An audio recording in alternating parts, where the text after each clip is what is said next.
Hello guys, welcome back to my channel. Pappadam വളരെയേറെ ഇഷ്ടപ്പെടുന്നവരാണോ നിങ്ങൾ? അങ്ങനെയാണെങ്കിൽ ചിക്കൻ കറിയുടെ ടേസ്റ്റില് പപ്പടം വെച്ചൊരു മസാലക്കറി ഉണ്ടാക്കിയാലോ? പപ്പട മസാലക്കറി മസ്റ്റ് ട്രൈ ഐറ്റമാണ്. തിരക്കിനിടയിലൊക്കെ പെട്ടെന്ന് ഉണ്ടാക്കാൻ പറ്റിയ നല്ല അടിപൊളി ഐറ്റമാണ്, നല്ല ടേസ്റ്റുമാണ്. അപ്പൊ ഇതിന് വേണ്ട ഇൻഗ്രീഡിയൻസ് എന്തൊക്കെയാണെന്ന് ഞാൻ പറയാം.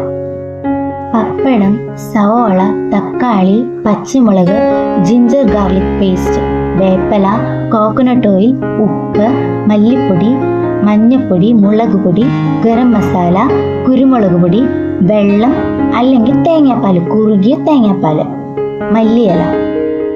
അപ്പൊ നമുക്ക് ഉണ്ടാക്കിയാലോ? ആദ്യം തന്നെ ഒരു പാൻ അടുപ്പത്ത് വെക്കാം. അതിലോട്ട് ആവശ്യത്തിനുള്ള വെളിച്ചെണ്ണ ഒഴിച്ച് വെളിച്ചെണ്ണ ചൂടായി കഴിയുമ്പോൾ കുനുകുനാ അരിഞ്ഞ പപ്പടം അതിലോട്ട് വറുത്ത് കോരി അങ്ങ് എടുക്കുക. അതേ ഓയിലോട്ട് ആ സെയിം എണ്ണയിലോട്ട് തന്നെ നീളത്തിൽ അരിഞ്ഞു വെച്ച സവോള, പച്ചമുളക്, ജിഞ്ചർ ഗാർലിക് പേസ്റ്റ്, വേപ്പല, തക്കാളി ഇതെല്ലാം ഇട്ടങ്ങ് വഴറ്റിയെടുക്കുക. ശരിക്കും അങ്ങ് വഴറ്റി കഴിയുമ്പോൾ അതിലോട്ട് ഉപ്പ് ആവശ്യത്തിന്, മഞ്ഞപ്പൊടി, മുളക് പൊടി, മല്ലിപ്പൊടി, ഗരം മസാല എല്ലാം ചേർത്തങ്ങ് മിക്സ് ചെയ്യാം. ആവശ്യത്തിന് കുരുമുളക് പൊടി ഇടാം. എരിവ് വേണ്ടവർക്ക് അതനുസരിച്ച് കുരുമുളക് പൊടി ഇടാം. ഞാൻ ഉണ്ടാക്കുമ്പോൾ മുളക് പൊടി കുറച്ചിട്ട് കുരുമുളക് പൊടി കൂടുതലിടും. അപ്പൊ പിന്നെ കുരുമുളക് നമുക്ക് ശരീരത്തിന് നല്ലതാണല്ലോ, അതുകൊണ്ട് ഞാൻ അങ്ങനെ ചെയ്യുന്നത്. പൊടികളുടെ പച്ചമണം മാറിക്കഴിയുമ്പോൾ അതിലോട്ട് നല്ല കുറുകിയ തേങ്ങാപ്പാല് ചേർക്കുക.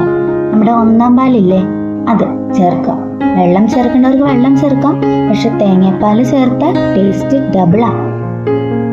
ആ ഒരു ഗ്യാപ്പില്, അതായത് തേങ്ങാപ്പാൽ ഒഴിച്ച് നമ്മൾ ആ ഇളക്കി എടുക്കുന്ന ഒരു ഗ്യാപ്പില് ഉപ്പുണ്ട്, ഇനി ഗരം മസാലപ്പൊടി ചേർക്കണോ എന്നൊക്കെ ഒന്ന് ചെക്ക് ചെയ്ത് ചേർക്കേണ്ട വെള്ളം ചേർത്ത് അതൊന്ന് തിളച്ചു തുടങ്ങുമ്പോൾ നമ്മൾ നേരത്തെ വറുത്ത് വെച്ച പപ്പടമില്ലേ, അത് ഇതിലോട്ട് ഇട്ടങ്ങ് മിക്സ് ചെയ്തെടുക്കുക. അത് മിക്സ് ചെയ്ത് ആ പപ്പടത്തിലോട്ട് ആ ഗ്രേവിയൊക്കെ ഒന്ന് സെറ്റായി കഴിയുമ്പോൾ ഫ്ലെയിം ഓഫ് ആക്കാം. നല്ല അടിപൊളി പപ്പട മസാലക്കറി റെഡി. ആവശ്യത്തിന് മല്ലിയില വേണേ ഡിപ്പ് ചെയ്തിടാട്ടെ, മേളിലോട്ടൊന്ന് ഡിപ്പ് ചെയ്തിടാട്ടെ, അത് ഓപ്ഷണലാണ്, വേണേ ചേർത്താൽ മതി. നല്ല അടിപൊളി മസാലക്കറി റെഡിയാണ്. ബ്രേക്ക്ഫാസ്റ്റിന്റെ കൂടെയൊക്കെ നല്ല അടിപൊളി സൈഡ് ഡിഷ് ആട്ടോ. പുട്ടിന്റെ കൂടെ പപ്പടം ഇഷ്ടമുള്ളവർക്ക് ഈ ഐറ്റം അടിപൊളിയാണ്. പപ്പടവും കിട്ടും, ഗ്രേവിയും കിട്ടും. പിന്നെ നൂലപ്പം, അപ്പം ഇതിന്റെ കൂടെ നല്ല അടിപൊളി സൈഡ് ഡിഷാണ്. ഞാൻ ഇവിടെ ഇടയ്ക്ക് ഉണ്ടാക്കാറുണ്ട്. ഇതിവിടെ എല്ലാവർക്കും ഇഷ്ടമാണ്, അതുകൊണ്ട് ഞാനത് നിങ്ങളിലേക്കും കൂടെ ഒന്ന് ഷെയർ ചെയ്തതാണ്. അപ്പൊ മസ്റ്റ് ട്രൈ ഐറ്റമാണ്, എന്തായാലും ഉണ്ടാക്കണം. രാവിലെ ജോലിക്കൊക്കെ പോവാൻ തിരക്ക് പിടിച്ച് നടക്കുന്നവർക്കൊക്കെ ഉണ്ടാക്കാൻ പറ്റിയ, പെട്ടെന്ന് ഉണ്ടാക്കാൻ പറ്റിയ അടിപൊളി ഐറ്റമാണ്. എന്തായാലും നിങ്ങൾ ഉണ്ടാക്കി നോക്കണം. എനിക്ക് ഭയങ്കര ഇഷ്ടമാണ്. ഇൻഗ്രീഡിയൻസ് ഏതൊക്കെയെന്ന് താഴെ ഡിസ്ക്രിപ്ഷൻ ബോക്സിൽ ഞാൻ ഇട്ടേക്കാം.